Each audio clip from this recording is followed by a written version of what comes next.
পর্ব ২ অদেখার ফিসফিস। পর্দা ধীরে ধীরে কালো থেকে ফিরে আসে। একটা হৃৎপিণ্ডের ধুকধুক শব্দ শোনা যায়, ধীর আর গভীর। ক্যামেরা প্রথম পর্বের সেই পুরনো ভাঙাচোরা বাড়িটার বাইরের দিকে ঘুরতে থাকে। রাত আরও গাঢ় হয়ে এসেছে, চাঁদের আলো মেঘের আড়ালে ঢাকা পড়ে গেছে। ছায়াগুলো যেন নিজে নিজে নড়ছে।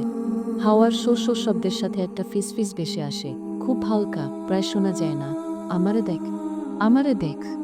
বাড়ির ভিতরে অদিতি দাঁড়িয়ে আছে, তার হাতে টর্চটা কাঁপছে। কিছুক্ষণ আগে দেখা সেই শেখপরি, তার কাছে মুখ, চোখ খালি, ভয়ঙ্কর হাসি এখন আর নেই। ঘরে বাতাস ভারী, যেন অন্ধকারটা তাকে চেপে ধরছে। অদিতির শ্বাস টানতে কষ্ট হচ্ছে, তার চোখ ঘরের চারপাশে ঘুরছে, কিছু খুঁজছে। নিস্তব্ধতা যেন গলা টিপে ধরছে। শুধু তার পায়ের নিচে পুরনো কাঠের মেঝে ক্যাচক্যাচ শব্দ করছে। অদিতি ফিসফিস করে নিজের সাথে কথা বলে, এটা সত্যি না, হতেই পারে না, কিন্তু তার কথায় কোনো ভরসা নেই। সে এক পা এগোয়, টর্চের আলো দেয়ালে ঘোরায়। আলোটা একটা জায়গায় পড়তেই সে থমকে যায়। দেয়ালে আঁচড়ের দাগ, যেন কিছু ধারালো দিয়ে কেউ আঁচড়েছে। দাগগুলো একটা শব্দের মতো দেখায়, ভালো। অদিতির বুকটা ধক করে ওঠে। সে কাছে যায়, আঙুল দিয়ে দাগগুলো ছুঁয়ে দেখি। দেয়ালটা বরফের মতো ঠান্ডা, অস্বাভাবিকভাবে ঠান্ডা। হঠাৎ একটা জোরে ধূপ শব্দ হয় উপরের তলা থেকে। অদিতি চমকে ওঠে, তার টর্চটা এক মুহূর্তের জন্য ঝাপসা হয়ে যায়। ঘরের ছায়াগুলো নাচতে থাকে। সে শ্বাস টেনে নিজেকে শান্ত করার চেষ্টা করে, টর্চটা শক্ত করে ধরে।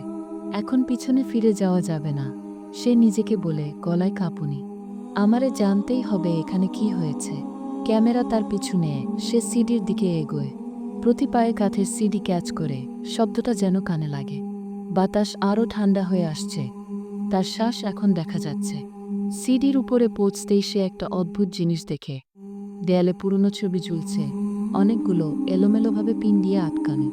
ছবির মুখগুলো ঝাপসা, যেন কেউ আঁচড়ে মুছে দিয়েছে।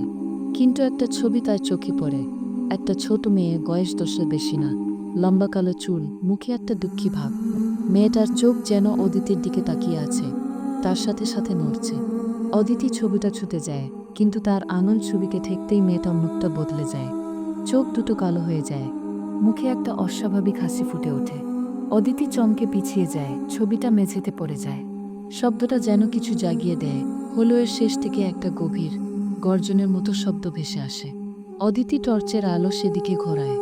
একটা লম্বা, অন্ধকার হলোয়ে, শেষে একটা দরজা, সামান্য ফাঁক।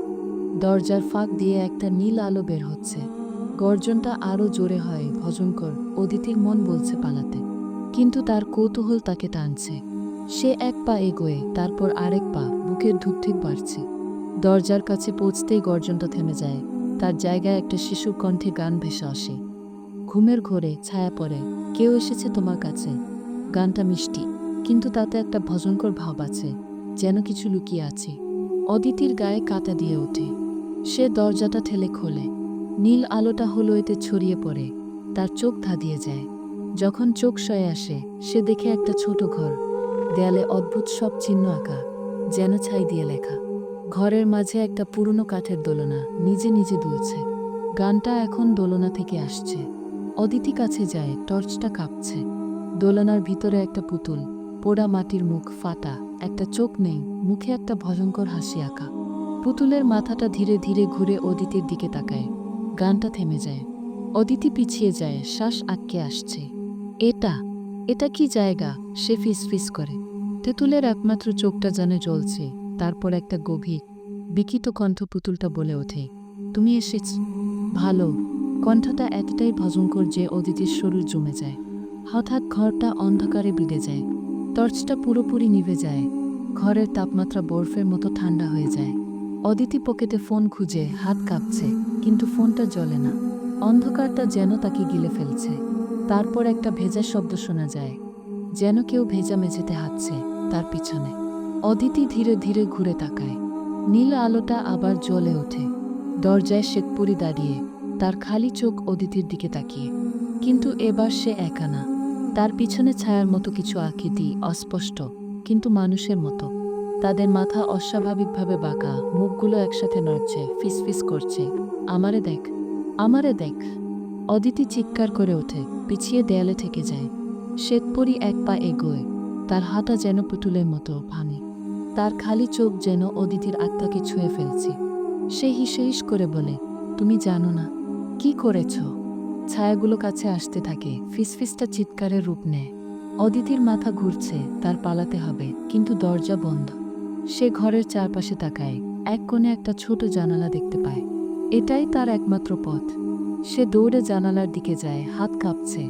জংধরা খিলটা খোলার চেষ্টা করে। চিৎকারটা আরও জোরে হয়, শ্বেতপুরীর ঠান্ডা উপস্থিতি তার পিছনে। খিলটা অবশেষে খোলে, অদিতি জানালা দিয়ে লাফ দেয়। ধারালো ফ্রেমে হাত কেটে যায়। সে মাটিতে পড়ে, কিন্তু থামে না। দৌড়ায়, পা জ্বলছে, ফুসফুসে হাওয়া নেই। বাড়িটা তার পিছনে দাঁড়িয়ে, জানালাগুলো সেই নীল আলো জ্বলছে। সে বনের কিনারায় পৌঁছে একটা গাছের সাথে হেলান দিয়ে বসে পড়ে, হাঁপাচ্ছে। হাত কাঁপতে কাঁপতে ফোনটা বের করে। তার বন্ধু রিয়ার নম্বর ডায়াল করে। কলটা লাগে, কিন্তু সে কিছু বলার আগেই রিয়ার গলা শোনা যায়, আতঙ্কিত। অদিতি, তুই কে? আমি তোরে অনেকক্ষণ ধরে খুঁজতেছি। তোরে একটা জিনিস জানতে হবে। লাইনটা কেটে যায়, শুধু স্ট্যাটিক শব্দ। অদিতি কথা বলার চেষ্টা করে, কিন্তু কলটা ড্রপ হয়ে যায়। ফোনের স্ক্রিনে একটা নোটিফিকেশন, অজানা নম্বর থেকে একটা ছবি। সে কাঁপতে কাঁপতে ছবিটা খোলে। ছবিতে বাড়ির ভিতরটা, সেই দোলনার ঘর, কিন্তু এবার অদিতি নিজের ছবিতে আছে। দোলনার সামনে দাঁড়িয়ে, পুতুলের দিকে তাকিয়ে। তার পিছনে শ্বেতপরী, চোখ জ্বলছে, মুখে একটা ভয়ঙ্কর হাসি। অদিতি ফোনটা ফেলে দাও, তার চিৎকার বনে প্রতিধ্বনি করে। ক্যামেরা ফোনের স্ক্রিনে জুম করে, ছবিটা এখনও দেখা যাচ্ছে। তারপর ধীরে ধীরে গাছের দিকে প্যান করে। ছায়ার মধ্যে একজোড়া খালি চোখ অদিতির দিকে তাকিয়ে। শ্বেতপরী ফিসফিস আবার শোনা যায়, তুমি জানো না কি করেছ? পর্দা কালো হয়ে যায়, শুধু অদিতির হাঁপানো শ্বাস আর দোলনার সেই গানটা ভেসে আসে। স্ক্রিনে টেক্সট, অদিতি কি জাগিয়ে তুলেছে, সে কি বাঁচবে? পরের পর্বে জানতে সাবস্ক্রাইব করুন।